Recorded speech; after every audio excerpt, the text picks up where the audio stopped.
Hey hi guys, எல்லாரும் எப்படி இருக்கீங்க? இப்போ ரீசெண்டா சோஷியல் மீடியாவை ஓபன் பண்ணினாலே இந்த படத்தை பத்தின வீடியோஸ் தான் ரொம்பவே வைரலா போயிட்டு இருக்குது. இந்த கொரோனா லாக்டவுனுக்கு அப்புறமா நிறைய பேர் லைஃப்ல ஒரு தடவையாவது கொரியாக்கு போயிட்டு வந்துடணும் அப்படின்னு ரொம்பவே ஆசைப்பட்டாங்க. அதுலயும் குறிப்பா நிறைய பொண்ணுங்க தான். அப்படிதான் இங்க நம்ம ஹீரோயினுக்கும் சின்ன வயசுல இருந்தே கொரியாக்கு போகணும்னு ரொம்ப ஆசை. அதனாலேயே இந்த கொரியன் சாங்ஸ் கேட்கறது, கொரியன் டிராமாஸ் பாக்குறதுன்னு நாளுக்கு நாள் இந்த ஆசை அதிகமாகிட்டே தான் போகுது. அப்படியே லைஃபும் போய்கிட்டு இருக்க நம்ம ஹீரோயின் ஒருத்தனை சின்சியரா லவ் பண்றது மட்டும் இல்லாம அவனுக்காக பெத்த அப்பா அம்மாவே விட்டுட்டு அவன் கூட ஓடி போயிடுறா. இவ ஆசைப்பட்ட மாதிரியே சவுத் கொரியா போறதுக்கு ஒரு வாய்ப்பும் கிடைக்குது. பட் இவளோட பாய் ஃப்ரெண்ட் பண்ணின ஒரு சின்ன வேலைனால இவ தன்னந்தனியா சவுத் கொரியால மாட்டிக்கிறா. அந்த ஊர்ல இவளுக்கு யாரையுமே தெரியாது, அதுவும் இல்லாம கையில சுத்தமா காசும் கிடையாது. இப்படி ஒரு இக்கட்டான சூழ்நிலையில மாட்டிக்கிட்ட நம்ம ஹீரோயினுக்கு என்னென்ன மாதிரியான பிரச்சனைகள் வருது, லாங்குவேஜே தெரியாம இவளால அந்த நாட்டுல சர்வை பண்ண முடிஞ்சதா இல்லையா அப்படிங்கறத ரொம்பவே ஃபீல் குட்டா சொன்ன ஒரு படம் தான் மேட் இன் கொரியா. இந்த வீடியோ பாக்குறதுக்கு முன்னாடி நம்ம சேனல் சப்ஸ்கிரைப் பண்ணலாம், மறக்காம சப்ஸ்கிரைப் பண்ணி வச்சுக்கோங்க. இப்ப வாங்க கதைக்குள்ள பேரலாம். இந்த படத்தோட ஓப்பனிங் சீன்ல நம்ம கொடைக்கானல் இருக்கிற ஒரு குக் கிராமத்தை தான் காட்டுறாங்க. இந்த கிராமத்துல இருக்கிற ஒரு குட்டி பொண்ணுக்கு அவ சாகுறதுக்குள்ள ஒரு தடவையாவது சவுத் கொரியா போயிட்டு வரணும் அப்படின்னு ரொம்ப ரொம்ப ஆசை. ஆக்சுவலா இந்த பொண்ணு தான் நம்ம படத்தோட ஹீரோயின் ஷென்பா. இவங்க ஊர்ல சுத்தமா டவரே கிடையாது. இருந்தாலும் எப்படியோ இந்த கொரியன் சாங்ஸ், கொரியன் டிராமாஸ் இது எல்லாத்தையும் பார்த்து தான் கொஞ்சம் கொஞ்சமா ஆசையை வளர்த்துக்கிட்டா. இப்ப கூட பாருங்க, இவ போன்ல சரியா டவர் கிடைக்கல அப்படின்னு இவங்க ஒரு யானை வளர்ப்பாங்க. அதுக்கு மேல ஏறி நின்று ஒரு கொரியன் டிராமாவை பாத்துக்கிட்டு இருக்கா. சின்ன வயசுல இவ ஸ்கூல்ல படிச்சுக்கிட்டு இருக்கும்போது இந்த ஸ்கூல்ல டிராமாலாம் நடத்தினாலே பிள்ளைங்க எல்லாரும் பாரதியார், மதர் தெரசா, நேதாஜி சுபாஷ் சந்திர போஸ்னு இவங்கள மாதிரிதான் வேஷம்லாம் போடுவாங்க. ஆனா நம்ம ஹீரோயின் மட்டும் கொஞ்சம் டிஃப்ரெண்டா செம்பவளம் அப்படிங்கிற ஒரு வேஷம் போட்டிருக்கா. இந்த செம்பவளம் யார் அப்படின்னு பார்த்தோம்னா ஒரு தமிழ் பொண்ணான இவங்க கன்னியாகுமரியில இருந்து கிட்டத்தட்ட 2000 கிலோமீட்டருக்கு மேல டிராவல் பண்ணி சவுத் கொரியாவுக்கு போயிருக்காங்க. இன்னைக்கும் சவுத் கொரியால தமிழ் பண்புகளை மக்கள் ஃபாலோ பண்றாங்க அப்படின்னா அதுக்கு முழு காரணம் இந்த செம்பவளம் அப்படிங்கிற இளவரசி தான். இந்த கெட்டப் போட்டதுனாலயோ என்னவோ அங்க இருந்த எல்லாரும் நம்ம ஷென்பாவை ஒரு ராணி மாதிரி பார்த்தது மட்டும் இல்லாம இவளுக்கு தான் ஃபர்ஸ்ட் பிரைஸும் கிடைக்குது. அந்த ஒரு டிராமாக்கு அப்புறம் இவளை எல்லாரும் செம்பவளம் தான் கூப்பிட்டாங்க. இந்த இன்சிடென்ட்க்கு அப்புறம் தான் அந்த செம்பவளம் மாதிரி நானும் கொரியாவுக்கு போகணும் அப்படின்னு இவளுக்கு ஆசை வந்துச்சு. சோ அதுல இருந்தே கொரியானா எப்படி இருக்கும், மக்கள் எல்லாரும் எப்படி சாப்பிடுவாங்க, என்னென்ன மாதிரியான ட்ரெஸ் எல்லாம் போடுவாங்க அப்படிங்கறதுல இருந்து கொஞ்சம் கொஞ்சமா கொரியன் லாங்குவேஜையும் கத்துக்கிட்டு இருக்கா. நம்ம ஷென்பாக்கு கொரியா எவ்வளவு பிடிக்குமோ அதே அளவுக்கு கூட படிக்கிற மணி அப்படிங்கிற பையனையும் ரொம்பவே பிடிக்கும். டேய், ஒரு தடவையாவது கொரியாவுக்கு போயிட்டு வரணும்டா அப்படின்னு இவ விடாம மணிக்கிட்ட புலம்பிக்கிட்டே இருக்கா. அவனு ஏதோ எல்லாம் தெரிஞ்ச மாதிரி கொரியாவுக்கு போறதெல்லாம் ஒரு மேட்டரா, நேரா நம்ம ஊர் ரயில்வே ஸ்டேஷனுக்கு போ, அங்க கொரியாவுக்கு ட்ரெயின் வரும், ஏறி போயிட்டே இரு அப்படின்னு சொல்லிடுறான். இவன் சொன்னதை நம்பி இவளும் ஸ்டேஷனுக்கு போயிட்டு கொரியா போறதுக்கு டிக்கெட்டை கேட்டா டிக்கெட் கொடுக்கிறவரு இவளை புடிச்சு திட்டி வீட்டுக்கு அனுப்பி விட்டுறாரு. அப்பாக்கு இந்த விஷயம் தெரிய வரவும் அவரும் பொண்ணை பயங்கரமா திட்டிடுறாரு. ஷென்பாவோட அப்பா வந்து அந்த ஊர்ல சின்னதா ஒரு மெஸ் வச்சு நடத்திக்கிட்டு இருப்பாரு. பொண்ணு படிச்சு பெரிய ஆளா வரவும் இந்த மெஸ் அவகிட்ட ஒப்படைச்சு இத ஒரு பெரிய ஹோட்டலா டெவலப் பண்ணணும் அப்படிங்கறது தான் இவரோட பெரிய ஆசை. ஆனா பொண்ணு கொரியா போகணும்னு அதையே திரும்ப திரும்ப சொல்றது அப்பாக்கு சுத்தமா பிடிக்கவே இல்லை. நீ இங்க இருந்தா தானே கொரியா பத்தின நினைப்பு உனக்கு இருக்கும் அப்படின்னு சொல்லி பக்கத்து டவுன்ல இருக்கிற காலேஜ்ல இவளை ஹோட்டல் மேனேஜ்மெண்ட் படிக்க அனுப்பிடுறாரு.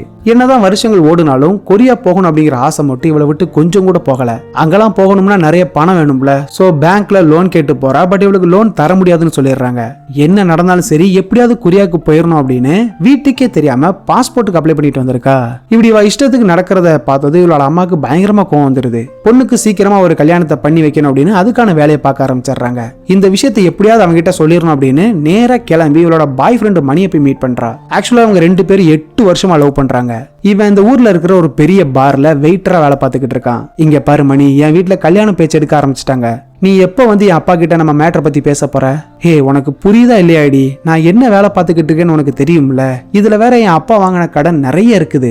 எந்த நம்பிக்கையில வந்து பேச சொல்ற? எனக்கு கொஞ்சம் டைம் கொடு, நான் எல்லாத்தையும் சரி பண்ணிட்டு அதுக்கப்புறமா வந்து பேசுறேன் அப்படின்னு சொல்லவும் இவ்வளவு அவனோட நிலைமையை புரிஞ்சுக்கிறா. இவங்க 2 பேரும் ஜாலியா ஊர் சுத்துறத ஷென்பாவோட அப்பா பாத்துறாரு. இதுக்கு மேலேயும் சும்மா இருந்தா சரிபட்டு வராதுன்னு தேடி பிடிச்சி ஒரு மாப்பிள பாத்துருக்காரு. அவன் நேரா வீட்டுக்கு வந்து ஹீரோயினை பார்த்து பேசி பொண்ணு ஓகேன்னு சொல்லிட்டு போயிடுறான். அன்னைக்கு நைட்டே மணிக்கு கால் பண்ணி நேர்ல வர சொல்லி நடந்த எல்லா விஷயத்தையும் சொல்றா. நான் தான் அன்னைக்கே சொன்னேன்ல, எனக்கு கொஞ்சம் டைம் கூட, நான் எப்படியாவது ஒரு நல்ல வேலையை ரெடி பண்ணிக்கிறேன். டேய், அதுக்குள்ள எனக்கு கல்யாணமே பண்ணி வச்சிருவாங்கடா, ப்ளீஸ் நீ அப்பா கிட்ட வந்து பேசு, அவர் கண்டிப்பா புரிஞ்சுப்பாருன்னு இவன் கைய புடிச்சு கெஞ்சிக்கிட்டு இருக்க. இதை ஷென்பாவோட அப்பாவும் பாத்துறாரு. பார்ல சரக்கூத்தி கொடுக்குற நாயி, என்ன தைரியம் தான் உனக்கு என் பொண்ணு கேக்குது, நீ வா ஷென்பா அப்படின்னு பொண்ணை கையை பிடிச்சு கூட்டிட்டு போகவும் இவ வரதுக்கே ஒரு மாதிரி தயங்குறா. ஓ, நீ அவன் கூட போறதாவே முடிவு பண்ணிட்டியா? நீ அவன் கூட போனா உன் வாழ்க்கையை சீரழிஞ்சு போயிடும் அப்படின்னு கோவத்துல திட்டிட்டு அங்க இருந்து போயிடுறாரு. போதுமா, என்ன அசிங்கப்படுத்தணும்னு நினைச்ச படுத்திட்ட. இங்க பாரு, இவ்வளவு நாளா நீ தானே என்ன கூப்பிட்டுக்கிட்டு இருந்த, இப்ப நான் கூப்பிடுறேன், என் கூட வா அப்படின்னு சொல்லி 2 பேரும் கிளம்பி சென்னைக்கு போறாங்க. என் கூட சேர்ந்தா விளங்காம போயிருவேன்னு ஷென்பாவோட அப்பா சொன்னது இவன் மைண்டுக்குள்ள ஓடிக்கிட்டே இருக்குது. சோ இவளை சந்தோஷமா பாத்துக்கணும் அப்படின்னு 2 பேரும் கொரியா போறதுக்கான ஏற்பாடை இவன் பண்ணிடுறான். இங்க பாரு, உனக்கு பிடிச்ச மாதிரி கொரியா போறதுக்கான எல்லா ஏற்பாடையும் ஒரு ஏஜென்சி மூலமா நான் ரெடி பண்ணிட்டேன். காசை பத்தி எல்லாம் கவலைப்படாத, அதை நான் பாத்துக்கிறேன். உன் படிப்புக்கு ஏத்த மாதிரி கொரியால ஒரு 5 ஸ்டார் ஹோட்டல்ல உனக்கு வேலையும் ரெடியா இருக்குது. நாம கொரியா போறோம், நல்லா சம்பாதிக்கிறோம், சந்தோஷமா இருப்போம் அப்படின்னு சொல்லவும் இவளுக்கு ஒரு பக்கம் சந்தோஷமா இருந்தாலும் அப்பா அம்மாவை விட்டு ரொம்ப தூரம் போறமேனு ரொம்பவே கஷ்டமா இருக்குது. அப்படியே நாட்களும் ஓட இவங்க கொரியா போறதுக்கு விசா கிடைச்சிருச்சு போல. சோ இன்னைக்கு நைட்டே கிளம்பி ஆகணும். பணத்தெல்லாம் கொஞ்சம் எக்ஸ்சேஞ்ச் பண்ண வேண்டிய வேலை இருக்குது. சோ நீ முன்னாடி கிளம்பி ஏர்போர்ட்டுக்கு போ, நான் பின்னாடி வந்துடுறேன் அப்படின்னு சொல்லி ஹீரோயினை மட்டும் அனுப்பி வைக்கிறான். இவ மட்டும் தனியா ஏர்போர்ட்டுக்கு வந்து பிளைட்லயும் ஏறி உட்கார்ந்துடுறா. ஆனா மணி மட்டும் இன்னும் வரவே இல்லை.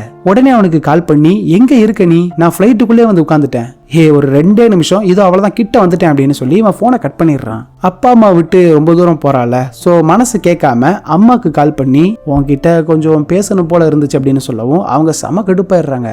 உன்னை தேடி அப்பா வரும்போது அவரை அசிங்கப்படுத்தி அனுப்பி வச்சல, இப்ப எந்த மூஞ்சி வச்சுக்கிட்டு என்கிட்ட பேசுற? என்னது, அப்பா என்ன பாக்குறதுக்கு வந்தாரா?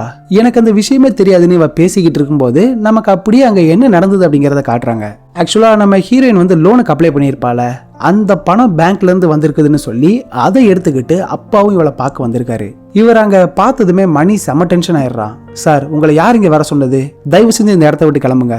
நான் ஒன்னும் ஒன்ன பாக்குறதுக்கு இங்க வரல. என் பொண்ணு லோனுக்கு அப்ளை பண்ணியிருந்தால அந்த பணம் பேங்க்ல இருந்து வந்திருக்குது, அதை அவகிட்ட கொடுத்துட்டு போகலான்னு தான் இங்க வந்தேன். முதல்ல என் பொண்ணு இங்க கூப்பிடு அப்படின்னு சொல்லவும் இவனும் உள்ள போற மாதிரி போயிட்டு, நீங்க வந்திருக்கீங்கன்னு அவள்கிட்ட சொன்னேன், ஆனா உங்களை பார்க்க விருப்பம் இல்லைன்னு சொல்லிட்டா, தயவு செஞ்சு இங்க இருந்து கிளம்புங்க அப்படின்னு போய் சொல்லிடுறான். அவளே வேண்டான்னு முடிவு பண்ணிட்டேன், அவ பணம் மட்டும் எங்களுக்கு எதுக்கு அப்படின்னு சொல்லி இவர் அதை மணி கிட்ட கொடுத்துருப்பாரு. பாவம், இந்த விஷயம் எதுவுமே இவளுக்கு தெரியாது. அந்த பணம் ஒன்னும் நீ லோனுக்கு அப்ளை பண்ண பணம் கிடையாது. உன் மூஞ்சிகளா யார் நீ லோன் கொடுப்பா? உன் அப்பா கஷ்டப்பட்டு சேர்த்த காசுடி அது, எக்காரணத்தை கொண்டு எங்க மூஞ்சில மட்டும் முடிச்சிடாது அப்படின்னு ரொம்பவே திட்டிடுறாங்க. இவ உடனே பதறி போய் மணிக்கு கால் பண்ணனா அவன் கால் அட்டன் பண்ணாம போனை சுவிட்ச் ஆஃப் பண்ணிடுறான். இங்கதான் படத்துல ஒரு பயங்கரமான ட்விஸ்ட். ஆல்ரெடி இவனுக்கு வேற ஏகப்பட்ட கடன் இருக்குதுன்னு சொல்லியிருப்பான்ல. சோ இவளுக்கே தெரியாம மொத்த பணத்தையும் எடுத்துக்கிட்டு பிசினஸ் ஆரம்பிக்க போறேன் அப்படின்னு சொல்லி வேற ஒரு பிளைட்ல ஏறி மும்பைக்கு கிளம்பி போயிடுறான். 8 வருஷமா உயிருக்கு உயிரா காதலிச்சவன் நம்மளை இப்படி ஏமாத்திட்டானே அப்படிங்கறத இவளால தாங்கிக்கவே முடியல. அதை நினைச்சு பாவம் கதறி கதறி அலறா. இங்க இருந்து பிளைட் கிளம்பி இவ கொரியாவுக்கு வந்துடுறா. மனசுல அவ்வளவு ஆசையோட பிளைட் ஏறினவளுக்கு ஏமாற்றம் மட்டும்தான் கிடைச்சது. நடந்த விஷயத்தை நினைச்சு இவ சோகமா உட்கார்ந்துகிட்டு இருக்கும்போது அங்க என்ட்ரன்ஸ்ல ஒருத்தன் ஃபேஸ்ல மாஸ்க் எல்லாம் போட்டுக்கிட்டு அந்த வழியா போற எல்லார்கிட்டையும் மேஜிக் பண்ணி காட்டிக்கிட்டு இருக்கான். இவ ஒரு மாதிரி சோகமா இருக்கிறத பார்த்ததும் இவன் நேரா ஹீரோயின் கிட்ட வந்து ஒரு துண்டு சீட்டை கொடுத்துட்டு போறான். அந்த சீட்டுல நீங்க எங்க முடியுதுன்னு நினைக்கிறீங்களோ அங்கதான் எல்லாமே தொடங்குதுன்னு எழுதியிருக்கிறத பார்த்ததும் இவ மனசுக்கு கொஞ்சம் ஆறுதலா இருக்குது. இந்த ஊர்ல இவளுக்கு யாருமே தெரியாது, அதுவும் இல்லாம இவங்க லாங்குவேஜும் முழுசா பேச தெரியாது. இப்போ எங்க போறதுன்னு தெரியாம இவ திருதுன்னு முடிச்சுக்கிட்டு இருக்கும்போது ஒரு டிராவல் ஏஜென்சி தானே இவங்க கொரியா போறதுக்கு எல்லா ஏற்பாடும் பண்ணாங்க. அவங்க ஒரு ஹோட்டலையும் புக் பண்ணிருப்பாங்க போல. அந்த ஹோட்டலோட பேரை சொல்லி ஒரு டாக்ஸில அந்த ஹோட்டலுக்கும் போயிடுறா. இவ செக்கின் ஆகி உள்ள போனதுமே மணி கிட்ட இருந்து இவளுக்கு ஒரு வாய்ஸ் மெசேஜ் வருது. நீ என் மேல கண்டிப்பா கோவமா தான் இருப்ப, நான் பண்ணுனது பெரிய தப்பு தான், அது எனக்கும் தெரியும், என்னோட சூழ்நிலை அந்த மாதிரி இருக்குது, உனக்கு நல்லது பண்ணணும்னு நினைச்சுதான் நான் அந்த மாதிரி பண்ணினேன். எது எப்படியோ நீ ஆசைப்பட்ட மாதிரி கொரியாவுக்கும் போயிட்ட, உனக்கு பிடிச்ச விஷயங்களை பண்ணி நீ அங்க சந்தோஷமா இருன்னு அந்த வாய்ஸ் நோட்ல அவன் பேசியிருக்கான். இதை கேட்டதுமே ஷென்பாக்கு ஒரு பக்கம் கோவம் வந்தாலும் இத்தனை வருஷமா நம்பிக்கை வச்சிருந்த ஒருத்தன் நம்மளை ஏமாத்திட்டானேன்னு பாவம் இவளுக்கு அழுகதான் வருது. மறுநாள் காலையில கிளம்பி என்ன பண்றதுன்னு தெரியாம அப்படியே அந்த ஊரை ஒரு ரவுண்ட் அடிக்கிறா. மனசு சரியில்லைன்னா பொதுவா பொண்ணுங்க என்ன பண்ணுவாங்க, ஒண்ணு நல்லா சாப்பிடுவாங்க, இல்லைன்னா படுத்து தூங்கிடுவாங்க. ஆனா நம்மால் என்ன பண்றானா ஒரு ரெஸ்டாரண்ட்டுக்கு போயிட்டு நல்லா மூக்கு முட்டை சரக்கு அடிக்கிறா. குடிச்சது மட்டும் இல்லாம போதையில மணியை திட்டி அவனுக்கு ஒரு வாய்ஸ் நோட்டை அனுப்பி விடுறா. அப்படியே போதையில படுத்திருக்கும் போது அங்க ரோட்ல ஒரு கப்புள் பயங்கரமா சண்டை போட்டுக்கிட்டு இருக்கதை இவளும் பாக்குறா. அதை பார்த்ததும் அந்த பையனை இவன் மணியா கற்பனை பண்ணிக்கிட்டு அவன் கண்ணத்திலே பலார்னு ஒரு அற விட்டுறா. எல்லாத்தையும் விட்டுட்டு உன் கூட வந்தேன்ல, என்னை எப்படி ஏமாத்தணும்னு உனக்கு தோணுச்சு? 8 வருஷமா உன் மேல வச்சிருந்த நம்பிக்கையை நீ உடைச்சிட்டல. ஆமா, நீ ஏன் இப்படி எழுதுகிட்டு இருக்க? எல்லா ஆம்பளைங்களும் அப்படித்தான், இவனை கழட்டி விட்டுட்டு வேற வேலையை பாரு அப்படின்னு போதையில பயங்கரமா பிரச்சனை பண்ணிடுறா. நம்ம ஊரா இருந்தா பரவாயில்ல, இது கொரியா, இங்க பிரச்சனை பண்ணா சும்மா விட்டுருவாங்களா? அவளை போலீஸ் ஸ்டேஷனுக்கு தூக்கிட்டு போயிடுறாங்க. ஜெயிலுக்குள்ள உட்காந்து இவ போதையில புலம்பிக்கிட்டு இருக்கும்போது அந்த இடத்துக்கு ஜே அப்படிங்கிற ஒருத்தன் வரான். ஆக்சுவலா நம்ம ஹீரோயின் தான் வேணும்னே அந்த கப்பல் கிட்ட பிரச்சனை பண்ணிருக்கானே இவளை இங்க தூக்கிட்டு வந்திருப்பாங்க. ஆனா அந்த இடத்துல என்ன நடந்துச்சுன்னு இந்த ஜே வந்து அவனோட போன்ல ரெக்கார்ட் பண்ணி வச்சிருப்பான் போல. அதை காட்டி இவளை ஸ்டேஷன்ல இருந்து வெளியே கூட்டிட்டு வரான். ஆமா, யார் நீ, எதுக்காக எனக்கு ஹெல்ப் பண்ற அப்படின்னு கேட்கவும் தான் தெரியுது இவ ஒரு ஹோட்டல்ல ஸ்டே பண்ணிருப்பால, அந்த ஹோட்டலுக்கு ஆப்போசிட்ல தான் இவனும் தங்கி இருக்கான். ஆமா, உங்களுக்கும் கொரியா தானா? இல்ல, நான் இங்க ஒரு வேலைக்காக தான் வந்தேன். அசிரா ஹாஸ்பிட்டாலிட்டி தெரியுமா, கொரியாலேயே பெரிய ஹோட்டல், அங்கதான் வேலைக்கு வந்தேன் அப்படின்னு சொல்லவும் இவனும் பார்த்து பத்திரமா இருங்க அப்படின்னு சொல்லிட்டு அங்க இருந்து கிளம்பிடுறான். மறுநாள் காலையில சீக்கிரமாவே கிளம்பி இவ ஒரு ஹோட்டல்ல வேலைக்கு சேர்றதா சொல்லியிருந்தால அந்த ஹோட்டல்ல தேடி கிளம்பி போறா. நேரா பக்கத்துல இருக்கிற ஒரு சூப்பர் மார்க்கெட்டுக்கு போயிட்டு இந்த டிரான்ஸ்போர்ட்டுக்குன்னு தனியா ஒரு கார்டு இருக்கும், அதை வாங்கிட்டு பஸ்ல ஏறி அந்த இடத்துக்கும் போயிடுறா. ரொம்பவே ஆசையா அங்க போனவளுக்கு ஒரு பெரிய ஷாக்கு காத்திருக்குது. ஆக்சுவலா இவ தேடி போனது ஒரு ஃப்ராடு கம்பெனி. ஆஃபர் லெட்டர்ல இருக்கிற மாதிரி அந்த கம்பெனி ஒன்றும் பெரிய கம்பெனி கிடையாது. அதுவும் இல்லாம அந்த கம்பெனியோட லோகோ வந்து டிஃப்ரெண்டா இருக்குது.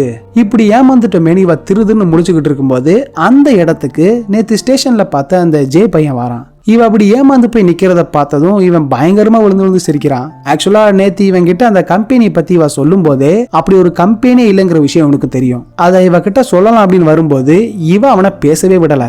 நல்லா ஏமாந்துட்டே அப்படின்னு இவன் ஹீரோயினை பயங்கரமா கிண்டல் பண்ணி சிரிக்கிறான். தெரியாத ஊரா இருந்தா கூட ஒரு வேலை இருக்குதுன்னு இவ ரொம்பவே நம்பிக்கையா இருந்தா. இப்ப அதுவும் இல்லை அப்படின்னதும் இவளுக்கு என்ன பண்றதுனே தெரியல. நான் அந்த வேலையை நம்பி தான் அந்த ஊருக்கே வந்தேன், என்னால திரும்பி என் நாட்டுக்கெல்லாம் போக முடியாது, ப்ளீஸ் எனக்கு ஏதாவது ஹெல்ப் பண்ணு அப்படின்னு இவன் கிட்ட கேட்கறா. பட் இவ பேசுறது எதுவுமே ஜேக்கு சுத்தமா புரியல. சோ இவன் என்ன பண்றானா, இவன் கையில ஒரு டிரான்ஸ்லேட்டர் டிவைஸ் இருக்கும், அதை யூஸ் பண்ணி பேசவும் இவளுக்கு இது புதுசா இருக்குது. ஆமா, இது என்னது? இதுதான் டிரான்ஸ்லேட்டர் டிவைஸ். நீங்க உங்களுக்கு தெரிஞ்ச லாங்குவேஜ்ல பேசினா இது ஆட்டோமேட்டிக்கா கொரியன்ல டிரான்ஸ்லேட் ஆகிரும், இதை நீங்களே வச்சுக்கோங்க அப்படின்னு சொல்லி கொடுக்கவும் இவன் நாள் ஃபுல்லா அதுலயே பேசி கொஞ்சம் கொஞ்சமா கொரியன் வார்த்தைகளை கத்துக்கிறா. முதல்ல ஒரு வேலை வேணும்ல, சோ இவளும் ஒவ்வொரு கடையா ஏறி வேலை கேட்டு பாக்குறா. பட் எங்கேயுமே வேலை கிடைக்கல. சோகமா ஒரு பார்ல போய் உட்கார்ந்துகிட்டு இருக்கும்போது அங்க ஒருத்தன் கிளாஸ்ல சரக்கு ஊத்தி கொடுக்கறத பார்த்ததும் இவளுக்கு மணியோட ஞாபகம் வந்துருது. அவன் பண்ணின துரோகத்தை நினைச்சு அவர் ஓரமா உட்காந்து ஃபீல் பண்ணிக்கிட்டு இருக்கும்போது இதை கவனிச்ச ஒரு ரோட் சைடு ஆர்டிஸ்ட் ஒரு வயலினை எடுத்து இந்த பூங்காற்றிலே உன் சுவாசத்தை சாங் இருக்குதுல்ல அந்த டியூனை பிளே பண்றான். இதை கேட்டதும் என்னன்னு தெரியல, இவளோட மனசுக்கு அவ்வளவு நிம்மதியா இருக்குது. இவளுக்காக யார்கிட்டயோ பேசி போறக்கு ஒரு வேலையை ரெடி பண்ணிட்டான் போல. அது விஷயமா ஒரு பெரிய பணக்காரரை மீட் பண்றதுக்கு இவங்க 2 பேரும் போறாங்க. அங்க போய் பார்க்கும் போதுதான் தெரியுது அந்த பணக்காரரோட அம்மாக்கு உடம்பு முடியாம படுத்த படுக்கையா இருப்பாங்க போல. அவங்கள கேர் எடுத்து பாத்துக்கிறது மட்டும் இல்லாம வீட்டு வேலையும் கொஞ்சம் பாக்குற மாதிரி இருக்கும். சிம்பிளா சொல்லணும்னா ஒரு வேலைக்காரி மாதிரி. ஷென்பா ஒரு நாள் கூட அவளோட வீட்டுல ஒரு வேலையும் பார்த்தது கிடையாது. பட் இப்போ பணம் கண்டிப்பா தேவைப்படுதுல, சோ உடனே இதுக்கு ஓகேன்னு சொல்லிடுறா. மறுநாளே அந்த பணக்காரர் சொன்ன மாதிரி இவளும் கிளம்பி வேலைக்கு போறா.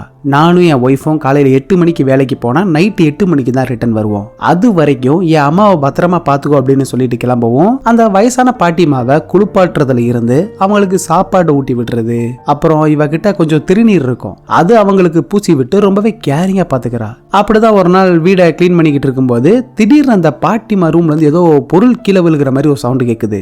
ஒருவேளை பாட்டிமா தான் கீழே விழுந்துட்டாங்களோ அப்படின்னு இவளும் பதறி அடிச்சு ஓடி போனா, நல்ல வேலை அங்க டேபிள்ல இருந்த ஒரு பொருள் தான் கீழே விழுந்திருக்குது. பாட்டிமா நல்லா அசந்து தூங்கிக்கிட்டு இருக்காங்க. மறுநாளும் வழக்கம் போல பாட்டிமாக்கு தேவையானதெல்லாம் பண்ணிட்டு வீடை கிளீன் பண்ணிக்கிட்டு இருக்கும்போது மறுபடியும் மேல இருந்து ஏதோ சவுண்ட் கேக்குது. என்ன சவுண்ட் இதுன்னு இவளு மெதுவா பாட்டி ரூம் கிட்ட வந்து பார்த்தா உள்ள யாரோ நடக்கிற மாதிரி சவுண்ட் கேக்குது. அத பார்த்ததும் பயத்துல இந்த இடத்துல இருந்தே ஓடி போயிடுறா. அடுத்த நாளும் ஆகுது, இவ பாட்டி ரூமுக்கு வரவே பயப்படுறா. வழக்கம் போல வீட்டை கிளீன் பண்ணிக்கிட்டு இருக்கும்போது மறுபடியும் மேல யாரோ நடக்கிற மாதிரி சவுண்ட் கேக்குது. இந்த தடவை தைரியத்தை வர வச்சுட்டு விறுவிறுன்னு போய் டோரை ஓபன் பண்ணனா இங்கதான் ஒரு பயங்கரமான ட்விஸ்ட். உடம்புக்கு முடியாம இந்த பாட்டிமா படுத்த படுக்கையா தானே இருந்தாங்க, அவங்க தான் இப்ப எந்திரிச்சு அங்க நடந்துகிட்டு இருக்காங்க. இந்த விஷயம் ஷென்பாக்கு தெரிஞ்சிருச்சுல. சோ நேரா இவ பக்கத்துல வந்து, இங்க பாரு, நான் இப்படி நடக்கிற விஷயம் ஒன்னே என்னையும் தவிர வேற யாருக்கும் தெரியக்கூடாது, சொல்றது புரியுதா அப்படின்னு கேட்கவும் இவ திருதிருன்னு முடிக்கிறா. இவளுக்கு தான் கொரியன் தெரியாதுல்ல. சோ அந்த டிரான்ஸ்லேட்டர் டிவைஸ் எடுத்து ஆன் பண்றா. உன்னை நான் சாதாரணமா எடை போட்டுட்டேன், பரவாயில்லையே சீக்கிரமா கண்டுபிடிச்சிட்ட. இங்க பாரு, இந்த விஷயத்தை மட்டும் என் பையன் கிட்ட சொன்னேன்னு வையேன், இந்த வீட்டுல இருக்கிற பொருளை நீ திருடி கொண்டு போற அப்படின்னு சொல்லி உன்னை இந்த வேலையில இருந்து தூக்கிடுவேன். உனக்கு வேலை வேணுமா வேண்டாமா அப்படின்னு மிரட்டவும் இவளும் எதுவும் சொல்ல மாட்டேன்னு பயத்துல தலையாட்டுறா. மறுநாள் காலையில இந்த பாட்டிமாவோட பையனும் மருமகளும் வேலைக்கு கிளம்பி போனதுமே இவங்க கிட்ட ஒரு ஸ்கூட்டர் இருக்கும். அதை எடுத்துக்கிட்டு இவங்க 2 பேரும் ஜாலியா ஊர் சுத்த கிளம்பிடுறாங்க. மசாஜுக்கு போறது, அப்புறம் ரோட் சைட் கடைகள்ல நல்லா விதவிதமா வாங்கி சாப்பிடுறது அப்படின்னு லைஃப் ரொம்பவே என்ஜாய் பண்றாங்க. பையன் வேலையை முடிச்சுட்டு 8 மணிக்கெல்லாம் வீட்டுக்கு வந்துருவான்ல, சோ அதுக்குள்ளேயே பழையபடி வீட்டுக்கு வந்து உடம்புக்கு முடியாத மாதிரி பெட்ல படுத்துக்கிறாங்க. மறுநாளும் இவங்க இதே மாதிரி வெளியே கிளம்பும் போது இவங்க கூட ஜேய கூட்டு சேர்த்துக்கிறது மட்டும் இல்லாம 3 பேரும் கொரியாவை ஃபுல்லா சுத்தி பார்த்து ரொம்பவே சந்தோஷமா இருக்காங்க. லைஃப்ல ஒரு தடவையாவது கொரியாவுக்கு போகணும் அப்படின்னு ஆசைப்பட்ட இவளுக்கு இப்படி ஒரு வாய்ப்பு கிடைக்கும்னு கொஞ்சம் கூட நினைச்சு பார்க்கல. ஒரு நாள் பாட்டிமா நம்ம ஷென்பா கிட்ட கேக்குறாங்க, ஆமா என்னால இப்படி நடக்க முடியும் அப்படிங்கிற விஷயத்த நீ ஏன் என் பையன் கிட்ட சொல்லல? ஏன் சொல்லலன்னா நான் சொன்னேன்னா அப்புறம் என் வேலை என்ன விட்டு போயிடும். ஆமா எந்த நம்பிக்கையில நீங்க உங்களை பத்தி என்கிட்ட சொன்னீங்க? அதுவா என்னன்னு தெரியல, உன்னை பார்த்தது எனக்கு ரொம்பவே பிடிச்சு போயிருச்சு, அந்த நம்பிக்கையில தான் நான் இப்போ உன் கூடவே இருக்கேன் அப்படின்னு அந்த டிரான்ஸ்லேட்டர் டிவைஸை யூஸ் பண்ணி 2 பேரும் பேசிக்கிட்டு இருக்காங்க. ஆமா எதுக்காக உங்க பையனை ஏமாத்தி இப்படி ஒரு டிராமா பண்ணிக்கிட்டு இருக்கீங்க அப்படின்னு கேட்கவும் பாட்டிமா மனசு விட்டு சில விஷயங்களை ஷேர் பண்றாங்க. நானும் என் கணவரும் சின்னதா ஒரு ரெஸ்டாரண்ட் வச்சு நடத்திட்டு வந்தோம். சூப்பரா பிசினஸ் பண்ணி எங்க குழந்தைகளையும் நல்லா வளர்த்தோம். அவங்க வளர்ந்ததுக்கு அப்புறமா நாம தனியா வாழலாம் அப்படின்னு முடிவெடுத்த டைம்ல தான் பசங்களுக்கு கல்யாணம் ஆகி அவங்களுக்கு குழந்தையும் பிறந்தது. என் ஹஸ்பண்ட் இறந்ததுக்கு அப்புறமா அந்த ரெஸ்டாரண்ட்டையும் க்ளோஸ் பண்ணி அவங்க பசங்களை பாத்துக்கிறதுக்காக என்ன கூப்பிட்டாங்க. அவங்க கூடவே போனவாதான் நான் யாரு, என்னோட கனவுகள் என்னன்னு எல்லாமே எனக்கு மறந்து போச்சு. சோ அதனாலதான் நான் ஒரு முடிவு பண்ணி எனக்கு உடம்புக்கு முடியாத மாதிரி நான் பெட்ல படுத்துக்கிட்டேன். அப்புறம் என்ன, அவங்களோட வாழ்க்கையை அவங்களே பாத்துக்கிட்டாங்க. இதுல என்ன பிரச்சனைனா எல்லா விஷயத்துக்கும் நான் அவங்களே டிபெண்ட் பண்ணி இருக்கிற மாதிரியான ஒரு நிலைமை வந்துருச்சு. என்னோட அந்த கடைசி காலகட்டத்துல நான் யாரை நம்பியும் இல்லாம எனக்கு பிடிச்ச மாதிரி லைஃபை வாழணும் அப்படின்னு ஆசைப்பட்டேன்னு இந்த பாட்டிமா சொல்லவும், இந்த யாரை நம்பி இருக்கக்கூடாதுன்னு பாட்டிமா சொன்னது ஹீரோயின் மனசுல ஆழமா பதிஞ்சிருது. ஆக்சுவலா ஷென்பாவோட அப்பாவும் இதே விஷயத்தை தான் இவகிட்ட அடிக்கடி சொல்லுவாரு. நாளை பின்ன இவ யாரையும் டிபெண்ட் பண்ணி இருக்க கூடாதுன்னு தான் அவரோட கடையை இவள்கிட்ட ஒப்படைக்கணும் அப்படின்னு சொல்லிக்கிட்டே இருப்பாரு. அப்போ எனக்கு இது பெருசா புரியல, ஆனா இன்னைக்கு அவர் ஆசைப்பட்ட மாதிரியே பண்ணணும்னு எனக்கு தோணுது. சோ அதனால நம்ம 2 பேரும் சேர்ந்து சின்னதா ஒரு ரெஸ்டாரண்ட் ஸ்டார்ட் பண்ணலாமா அப்படின்னு பாட்டிமா கிட்ட கேக்குறா. இவங்களுக்கும் சொந்தமா ஒரு ரெஸ்டாரண்ட் ஆரம்பிக்கணும் அப்படின்னு ஆசை இருக்கும்ல, சோ இவங்களும் அதுக்கு ஓகேன்னு சொல்லிடுறாங்க. ரெஸ்டாரண்ட் ஆரம்பிக்கணும்னா அதுக்கு முதல்ல ஒரு நல்ல இடம் வேணும். சோ இவங்களும் தெருவா தேடி அலையறாங்க. பட் இவங்களுக்கு பிடிச்ச மாதிரி ஒரு இடம் கூட அமையல. இருந்தாலும் நம்பிக்கையை விடாம தேடி அலைஞ்சதுல இவங்களுக்கு ஏத்த மாதிரி ஒரு இடமும் கிடைக்குது. உடனே அந்த கடையை ரெண்டுக்கு எடுத்து ரொம்பவே கிராண்டா ஒரு ரெஸ்டாரண்ட் ஓபன் பண்றாங்க. இந்த கடை ஓபனிங்க்கு யாரால வராங்கன்னு பார்த்தோம்னா, நம்ம ஷென்பா தங்கி இருக்கிற அதே ஹோட்டல்ல ஒரு 4-5 பேர் சேர்ந்து குட்டியா ஒரு மியூசிக் பேண்ட் ஒன்று வச்சிருப்பாங்க. அவங்கள நம்ம ஹீரோயின் இன்வைட் பண்ணது மட்டும் இல்லாம கொரியா வந்த புதுசுல ஒரு போலீஸ் ஆபீசர் ஸ்டேஷனுக்கு கூட்டிட்டு போயிருப்பார்ல, அவரையும் இங்க இன்வைட் பண்ணிருக்கா. அப்படி நம்ம ஹீரோயினும் பாட்டிமாவும் சேர்ந்து கிரானிஸ் கிச்சன் ஒரு ரெஸ்டாரண்ட் ஓபன் பண்ணது மட்டும் இல்லாம வேலைக்கு ஆட்கள் வேணும் அப்படின்னு இவங்க போர்டு போட்டிருக்கத பார்த்ததும் உடனே ஒரு பொண்ணு வந்து இங்க வேலைக்கு ஜாயின் பண்ணிடுறா. இவங்க நினைச்சதை விட நிறைய கஸ்டமர்ஸ் அங்க வர ஆரம்பிக்கிறாங்க. ஷென்பாவோட அப்பா வந்து பூண்டு சாதம் சூப்பரா பண்ணுவாரு. அதை சாப்பிட்றதுக்கு மட்டுமே இவர் கடைக்கு நிறைய பேர் வருவாங்க. அந்த டிஷ்ஷை இங்க கொரியன் ஃபுட்டோட மிக்ஸ் பண்ணி புதுசா இண்டோ கிம்ச்சி ஃப்ரைட் ரைஸ்னு ஒரு நியூ டிஷ்ஷை ரெடி பண்ணியிருப்பாங்க போல. இதை சாப்பிட்றதுக்குன்னே மக்கள் தேடி வராங்கன்னா பாத்துக்கோங்களேன். அதுவும் இல்லாம இங்க நடக்கிற எல்லா விஷயத்தையும் வீடியோஸ் எடுத்து ஜே வந்து சோசியல் மீடியால அப்லோட் பண்ணி விடவும் கொரியா ஃபுல்லாவே இவங்களும் சரி இவங்க ரெஸ்டாரண்ட்டும் சரி பயங்கர ஃபேமஸ் ஆகிருது. காலையில பையனும் மருமகனும் வேலைக்கு கிளம்பி போனதுமே இவங்க ரெஸ்டாரண்ட் ஓபன் பண்ணி நைட் அவங்க ரிட்டர்ன் வரதுக்குள்ளவே க்ளோஸ் பண்ணிட்டு வீட்டுக்கு வந்துருவாங்க. ஹீரோயினோட ஃப்ரெண்ட்ஸ் அந்த மியூசிக் பேண்ட் வச்சிருக்கிற கேங் இருக்குதுல, அவங்க எல்லாரும் இவளுக்கு சப்போர்ட் பண்ணலாமே அப்படின்னு ஹெல்ப் பண்ணிக்கிட்டு இருக்கும்போது இவளுக்கு ஒரு ஐடியா தோணுது. எத்தனை நாளைக்கு தான் வாய்ப்பு கேட்டு நீங்களும் கஷ்டப்பட போறீங்க, பேசாம நீங்களே இந்த கேபாப் மாதிரி ஒரு பிராண்டை கிரியேட் பண்ணா என்ன? எங்க ஊர்ல மூல முடுக்குல இருக்கிற சின்ன பசங்க கூட உங்க கேபாப் பாட்டை விரும்பி கேட்பாங்க. மத்தவங்களை விட நீங்க கொஞ்சம் டிஃப்ரெண்டா பண்ணீங்கனாலே போதும் வேர்ல்டு வைட் ரீச் ஆயிடலாம். ஒன்னு பண்ணுங்க, எப்படி 7 மணிக்கெல்லாம் நாங்க ரெஸ்டாரண்ட்டை க்ளோஸ் பண்ணிடுவோம். 7 மணிக்கு அப்புறம் நீங்க எல்லாரும் இங்க வந்து உங்களோட பிராக்டிஸை ஸ்டார்ட் பண்ணுங்க அப்படின்னு ஒரு பயங்கரமான ஐடியாவை கொடுக்குறா. உடனே இவங்களும் சூப்பரா ஒரு பாட்டை ரெடி பண்ணி யூடியூப்ல அப்லோடும் பண்ணி விடுறாங்க. இவங்க நினைச்சதை விட அந்த பாட்டு கொரியா ஃபுல்லாவே பயங்கர ஃபேமஸ் ஆயிருது. இவங்களோட வீடியோவை பார்த்த ஒரு பெரிய கம்பெனி, நாங்க உங்களுக்கு ஸ்பான்சர் பண்ண தயாரா இருக்கோம், பட் அதுக்கு முன்னாடி எங்களுக்காக ஒரு பாட்டை ரெடி பண்ணி கொடுங்களேன் அப்படின்னு கேட்டிருப்பாங்க போல. இதை பார்த்தது இவங்க எல்லாருக்கும் அவ்வளவு சந்தோஷம். பட் இதுல ஒரு சிக்கல் என்னன்னா, அந்த கம்பெனி ஒரு பாட்டை ரெடி பண்ணி தர சொல்லி கேட்டிருப்பாங்கல்ல, அதுக்கு நிறைய பணம் தேவைப்படுது. பட் இவங்கள்ட்ட அந்த அளவுக்கு காசு கிடையாது. இதை பார்த்த நம்ம ஷென்பாவும் காசை பத்தி நீங்க கவலைப்படாதீங்க, அதை நான் ரெடி பண்ணி தரேன்னு சொல்லிடுறா. ஆக்சுவலா இவளோட அப்பா கஷ்டப்பட்டு சேர்த்து வச்ச பணத்தை மணி ஏமாத்தி வாங்கிட்டு ஓடி இருப்பான்ல, அந்த பணத்தை எப்படியாவது சம்பாதிச்சு நம்ம அப்பா கிட்ட திருப்பி கொடுக்கணும் அப்படின்னு கொஞ்சம் கொஞ்சமா சேர்த்து அந்த பாட்டிமா கிட்ட கொடுத்து வச்சிருப்பா. வச்சிருப்பா. அந்த பணத்தை தான் இவங்களுக்கு கொடுக்கலாமேன்னு முடிவு பண்ணி நேரா பாட்டிமாவை பார்க்க அவங்க வீட்டுக்கே போறா. இந்த பணத்தை வச்சு உங்க அப்பாவோட கடன் அடைக்கணும்னு தானே கஷ்டப்பட்டு சேர்த்து வச்ச, இப்போ இந்த விஷயம் உனக்கு தேவையே இல்லாததுன்னு பாட்டிக்கு இதுல கொஞ்சம் கூட விருப்பமே இல்ல. இருந்தாலும் இவளோட நல்ல மனசை புரிஞ்சுக்கிட்டு அந்த பணத்தை எடுத்து கொடுத்துட்றாங்க. இவங்க 2 பேரும் பேசிக்கிட்டு இருக்கும்போது வேலையை முடிச்சிட்டு இந்த பாட்டிமாவோட பையனும் மருமகளும் வீட்டுக்கு வந்துடுறாங்க. சவுண்டு கேட்டதுமே இவ பணத்தை எடுத்து பேக் உள்ள வச்சுக்கிட்டு அங்க இருந்து கிளம்பலாம் அப்படின்னு பார்க்கும்போது இவ ஒரு மாதிரி தயங்கி போறத பார்த்தது இவங்களுக்கு சந்தேகம் வந்துருது. ஷென்பா, ஒரு நிமிஷம் இரு, உன் பேக்ல என்ன வச்சிருக்க கூட செக் பண்ணணும் அப்படின்னு சொல்லி இவங்க வாங்கி ஓபன் பண்ணி பார்த்தா உள்ள கட்டா பணம் இருந்ததும் செமக்கம் வந்துருது. என்ன தைரியம் இருந்தா என் வீட்லயே இப்படி பணத்தை திருடுவ, இதை மட்டும்தான் எடுத்தியா இல்ல வேற எதையும் திருடுனியா அப்படின்னு இவளை ரொம்பவே திட்டிடுறாங்க. நான் ஒண்ணு திருடல, இது என்னோட பணம்னு இவளும் எவ்வளவோ சொல்லி பாக்குறா. ஆனா அவங்க இத காதல கூட வாங்கல. இத பார்த்து பொறுக்க முடியாத பாட்டிமா கீழே இறங்கி வந்து பையனை புடிச்சு பயங்கரமா திட்ட ஆரம்பிச்சிடுறாங்க. யார பார்த்து திருடின்னு சொன்ன, இது அவ சம்பாதிச்ச காசு, ஒழுங்கு மரியாதை அவள்கிட்ட பணத்தை திருப்பி கொடுன்னு ரொம்பவே கோவமா பேசுறாங்க. படுத்த படுக்கையா இருந்த அம்மா இப்படி எழுந்து வந்ததை பார்த்தது இவங்க 2 பேருக்கும் செம ஷாக்கு. அம்மா, என்ன நடக்குதுங்க? அப்போ இவ்வளவு நாளா நடிச்சு எங்களை ஏமாத்திக்கிட்டு இருந்தீங்களா? இப்படி எங்களை ஏமாத்தி உங்களுக்கு என்ன கிடைக்க போகுதுன்னு ரொம்பவே கோவமா பேசுறான். பாட்டி உடனே அந்த பணத்தை வாங்கி ஷென்பா கிட்ட கொடுத்து உடனே இவளை இங்க இருந்து அனுப்பி விட்டுறாங்க. என்ன தைரியம் இருந்தா உன் அம்மா முன்னாடியே நீ குரலை வசதி பேசுவ, என்ன நீ சொல்றதை கேட்டு உன்னை டிபெண்ட் பண்ணி இருக்கும்னு நினைக்கிறியா? இது என்னோட வாழ்க்கை, எனக்கு பிடிச்ச மாதிரி தான் நான் இருப்பேன் அப்படின்னு இவங்க கோவமா பேசிக்கிட்டு இருக்கும்போது திடீர்னு மயக்கம் போட்டு கீழே விழுந்துடுறாங்க.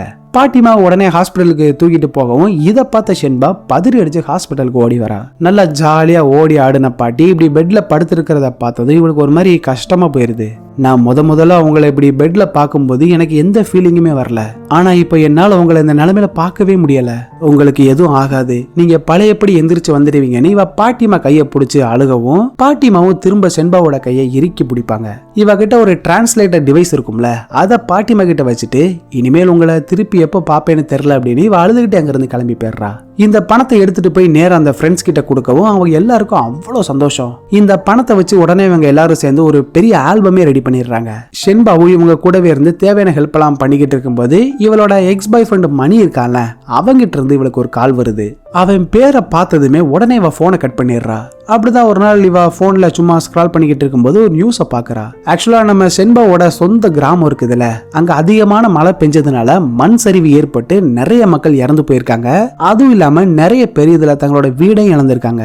அப்படி இதுல பாதிக்கப்பட்ட எல்லாரையும் பக்கத்துல இருக்கிற ஒரு கேம்ப்ல தங்க வச்சிருக்கிறதா நியூஸ பார்த்ததும் நம்ம அப்பா அம்மாக்கு ஏதாவது ஆகிருக்குமா அப்படின்னு ரொம்பவே பதறி போயிடுறா.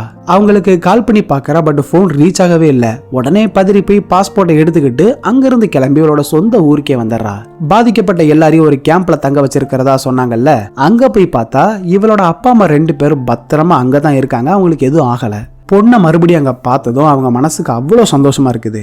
இந்த இன்சிடென்ட்டுக்கு அப்புறத்துல இருந்து ஹீரோயின் கொரியாவுக்கு போகவே இல்லை, இங்கேதான் இருக்கா. அப்படியே நாட்களோட நம்ம ஷென்பா வீட்டுல ஒருத்தர் ரொம்ப வருஷமா வேலை பார்ப்பாரு. சொல்ல போனா அவரு இந்த குடும்பத்துல ஒரு ஆளு மாதிரி. அவரு நேரா ஷென்பா கிட்ட வந்து, நீ மணி மேல இன்னும் கோவமா தான் இருப்பேன்னு எனக்கு தெரியும், அவன் முன்ன மாதிரி இல்ல, இப்போ ரொம்பவே மாறிட்டான். அதுவும் இல்லாம இந்த நிலச்சரிவு வந்துச்சுல, அப்ப அவன் தான் அப்பா அம்மா கூடவே இருந்து அவங்கள பத்திரமா கேம்ப்ல கொண்டு போய் சேர்த்தான். எதுக்கும் அவங்க கிட்ட ஒரு தடவை பேசி பாரு அப்படின்னு சொல்லவும் இவ எதுவுமே சொல்லாம அங்க இருந்து போயிடுறா. அன்னைக்கு ஈவினிங் அப்படியே வெளியில நடந்து போய்கிட்டு இருக்கும்போது இவளை பாக்குறதுக்கு மணியே நேர்ல வந்துடுறான். ஷென்பா, ஒரு நிமிஷம் நில்லு, நான் உங்ககிட்ட கொஞ்சம் பேசணும். நான் பண்ணது ஒன்றும் சாதாரணமான விஷயம்லாம் கிடையாது. அதுக்காக என்னை மன்னிச்சிரு ஏத்துக்கோன்னு நான் சத்தியமா சொல்ல மாட்டேன். நீயே என்னை மன்னிச்சாலும் என்னால என்னை மன்னிக்கவே முடியாது. உங்ககிட்ட சாரி கேட்கணும்னு தோணுச்சு, அதான் என்னை மன்னிச்சிரு அப்படின்னு ரொம்பவே ஃபீலிங்கா பேசுறான். ஆக்சுவலா இவன் பணத்தை எடுத்துக்கிட்டு பிசினஸ் பண்ண போறேன் அப்படின்னு சொல்லி மும்பைக்கு கிளம்பி போனான்ல, அந்த பிசினஸ் பயங்கரமா லாஸ் ஆகி கையில இருந்த மொத்த பணமும் வேஸ்டா போயிருது. நம்ம பண்ணின பாவம் தான் நமக்கு இப்படி நடக்குதுன்னு தப்ப உணர்ந்து இப்ப ரொம்பவே மாறி இருக்கான். ஷென்பா பெருசா எதுவும் பேசல.